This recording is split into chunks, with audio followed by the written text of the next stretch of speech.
Today I'm going to show you how to make a really easy warm goat's cheese salad. It's really going to take no time at all.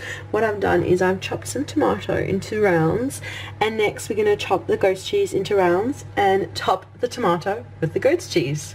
Just like that. I feel that the goat's cheese is made for the tomato. Look at that, sized perfectly on top. And now the oven is preheated to 180 degrees Celsius, which is 350 Fahrenheit, and it's going to go in for 5 to 10 minutes. I'm just going to keep watching it.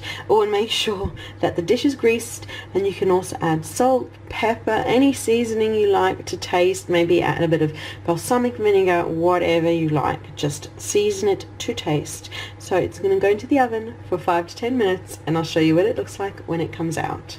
While the tomato and goat's cheese is in the oven, I'm just going to prep up a salad. But really just I washed a couple of handfuls of this seasonal baby leaf salad, and I've just popped it on a plate. You can really include any veggies you like. Some peppers would be beautiful, maybe some olives. You could also include nuts, lentils if you want some protein, want it to be a whole meal. It is up to you, but I've got this plate full of greens here, and once my tomato and goat's cheese are warmed, we'll pop it on top.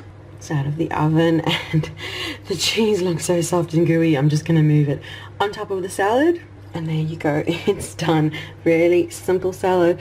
I had warm goat's cheese on a salad the other week at a restaurant, and I absolutely loved it. Couldn't wait to come and try and make it at home, and it's just soft and beautiful. And if you're a goat's cheese fan and you haven't tried it warm, then this will convert you.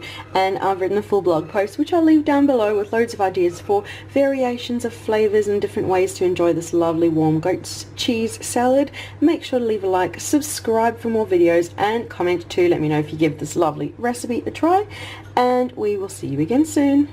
Bye.